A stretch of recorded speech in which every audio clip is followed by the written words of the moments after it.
সালাম, শুভেচ্ছা ও স্বাগতম। আমি মিল্টন। আজ আপনাকে নিয়ে যাচ্ছি ইতিহাসের এই দিনে পৃথিবীর কোথায় কি ঘটেছিল, এই দিনের তাৎপর্য ও বিশেষত্ব এবং এই দিনের ঐতিহাসিক ঘটনা ও রটনা যা পৃথিবীকে বদলে দিয়েছে তা জানতে। চলুন পৃথিবীর ইতিহাসে এই দিনে কোথায় কি ঘটেছিল তা এক নজর দেখে আসি। আজ 18ই ফেব্রুয়ারি।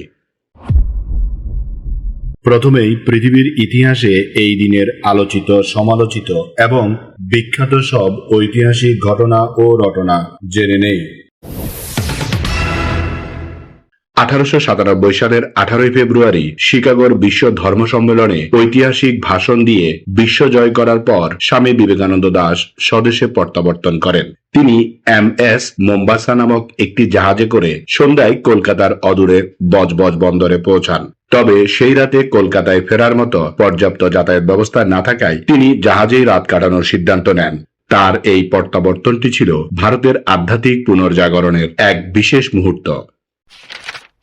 1930 সালের 18ই ফেব্রুয়ারি তরুণ জ্যোতির্বিজ্ঞানী ক্লাইড টমবাউ আমাদের সৌরজগতের তৎকালীন নবম গ্রহ প্লুটো আবিষ্কার করেন।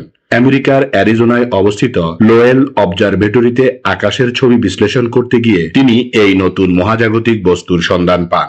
যদিও 2006 সালে ইন্টারন্যাশনাল অ্যাস্ট্রোনমিক্যাল ইউনিয়ন প্লুটোকে একটি বামন গ্রহ হিসেবে ঘোষণা করে, তবুও জ্যোতির্বিজ্ঞানের ইতিহাসে এটি একটি অন্যতম শ্রেষ্ঠ আবিষ্কার হিসেবে বিবেচিত হয়। 1973 সালের 18ই ফেব্রুয়ারি ছিল বাংলাদেশের স্বাধীনতার ইতিহাসে একটি গুরুত্বপূর্ণ কূটনৈতিক দিন। এই দিনে আফগানিস্তান গণপ্রজাতন্ত্রী বাংলাদেশকে একটি স্বাধীন সার্বভৌম রাষ্ট্র হিসেবে আনুষ্ঠানিক স্বীকৃতি প্রদান করে। যুদ্ধের পরবর্তী সময়ে মুসলিম দেশগুলোর কাছ থেকে স্বীকৃতি আদায় করা বাংলাদেশের জন্য ছিল অত্যন্ত গুরুত্বপূর্ণ। আর আফগানিস্তানের এই পদক্ষেপ আন্তর্জাতিক মহলে বাংলাদেশের অবস্থানকে আরও সুসংহত করেছিল। 1976 সালের 18ই ফেব্রুয়ারি বঙ্গবন্ধু শেখ মুজিবুর রহমানের আমন্ত্রণে বাংলাদেশে আসা বিদ্রোহী কবি কাজী নজরুল ইসলামকে আনুষ্ঠানিকভাবে বাংলাদেশের নাগরিকত্ব প্রদান করা হয়। স্বাধীন বাংলাদেশের নাগরিক হিসেবে তাকে ভূষিত করা ছিল কবির প্রতি জাতির গভীর শ্রদ্ধা ও ভালোবাসার বহিঃপ্রকাশ। 1997 সালের 18ই ফেব্রুয়ারি বাংলাদেশের যোগাযোগ খাতে এক নতুন দিগন্ত উন্মোচিত হয়। এই দিনে বাংলাদেশে প্রথমবারের মতো বেসরকারি বিমান সংস্থা বাণিজ্যিকভাবে যাত্রী পরিবহন শুরু করে। এর আগে কেবল রাষ্ট্রীয় বিমান সংস্থা বাংলাদেশ বিমান একচেটিয়াভাবে অভ্যন্তরীণ ও আন্তর্জাতিক রুটে সেবা প্রদান করত। এই যাত্রী বহন শুরুর মাধ্যমে আকাশপথে প্রতিযোগিতামূলক বাজার তৈরি হয় এবং সাধারণ মানুষের জন্য যাতায়াত আরও সহজতর হয়।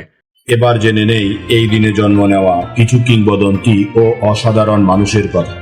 প্রখ্যাত ভারতীয় বাঙালি যোগসাধক, দার্শনিক ও ধর্মগুরু শ্রীরামকৃষ্ণ পরমহংসদেব 1836 সালের 18ই ফেব্রুয়ারি গ্রামীণ পশ্চিমবঙ্গের এক দরিদ্র বৈষ্ণব ব্রাহ্মণ পরিবারে জন্মগ্রহণ করেন। কলকাতার দক্ষিণেশ্বর কালী মন্দিরের পূজারী এই মহাপুরুষ অত্যন্ত সহজ সরল ভাষায় গভীর আধ্যাত্মিক সত্য প্রচার করতেন।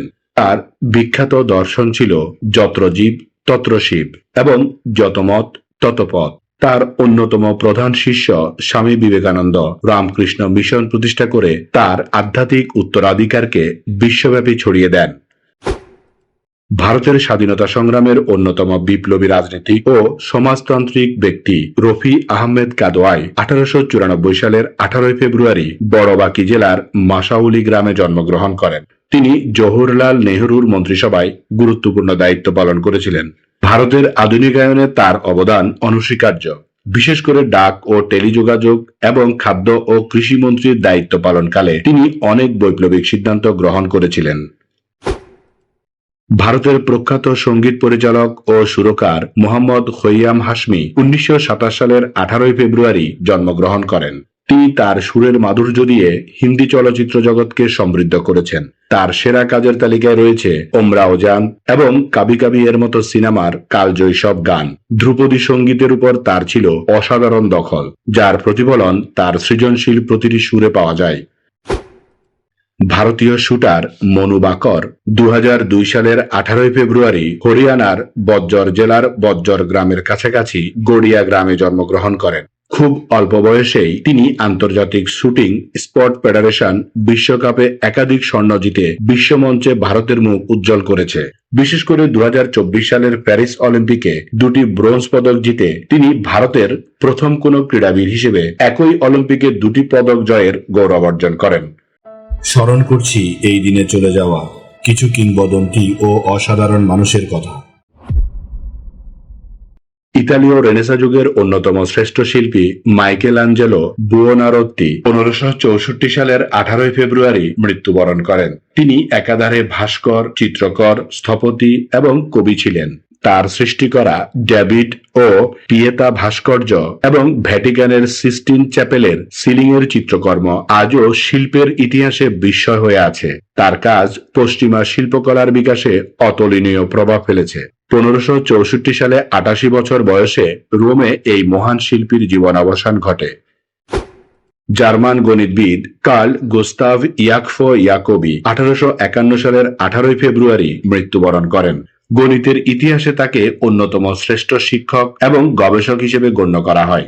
বিশেষ করে অ্যালিফটিক ফাংশন, ডিফারেন্সিয়াল ইকুয়েশন এবং সংখ্যাতত্ত্বে তার কাজ মৌলিক ও যুগান্তকারী। গণিতের জ্যাকোবিয়ান ডিটারমিনেন্ট তার নামেই পরিচিত, যা ক্যালকুলাসের জটিল সমস্যা সমাধানে আজও ব্যবহৃত হয়। স্পেনের প্রধানমন্ত্রী নিথেতো আলকালা থামুরা 1949 সালের 18 ফেব্রুয়ারি মৃত্যুবরণ করেন। 1930-এর দশকের উত্তাল সময়ে স্পেনের রাজনৈতিক সংস্কারে তিনি গুরুত্বপূর্ণ ভূমিকা পালন করেছিলেন। 1949 সালের 18 ফেব্রুয়ারি তিনি নির্বাসিত অবস্থায় আর্জেন্টিনার বুয়েন্স আয়ার্সে মৃত্যুবরণ করেন। স্পেনের গণতন্ত্র প্রতিষ্ঠা এবং রাজতন্ত্র পরবর্তী সংকট নিরসনে তার অবদান উল্লেখযোগ্য। ভারতীয় শাস্ত্রীয় সঙ্গীত শিল্পী আব্দুর রশিদ খান 2016 সালের 18 ফেব্রুয়ারি 107 বছর বয়সে মৃত্যুবরণ করেন। তিনি গোয়ালিয়র ঘরানার একজন প্রথিতযশা শিল্পী ছিলেন। অবিশ্বাস্যভাবে শতবর্ষ পার করার পরেও তার কণ্ঠের মাধুর্য এবং গায়কী ছিল অমলিন। 2013 সালে তিনি ভারতের তৎকালীন সবচেয়ে বয়স্ক ব্যক্তি হিসেবে পদ্মভূষণ সম্মানে ভূষিত হন। তার জীবন সঙ্গীত সাধনা ও ধৈর্যের এক অনন্য উদাহরণ। ভারতীয় বাংলা চলচ্চিত্রের অন্যতম জনপ্রিয় অভিনেতা তাপস পাল 2020 সালের 18 ফেব্রুয়ারি মৃত্যুবরণ করেন। 1980 সালে তরুণ মজুমদার পরিচালিত দাদার কীর্তি সিনেমার মাধ্যমে তার রূপালী পর্দায় অভিষেক ঘটে এবং রাতারাতি তিনি তারকা হয়ে ওঠেন। এরপর সাহেব, অনুরাগের ছোঁয়া এবং গুরু দক্ষিণার মতো অসংখ্য সুপারহিট সিনেমা তিনি উপহার দিয়েছিলেন। অভিনয়ের পাশাপাশি তিনি রাজনীতিতেও সক্রিয় ছিলেন এবং তিনি লোকসভার সদস্য হিসেবে দায়িত্ব পালন করেছিলেন।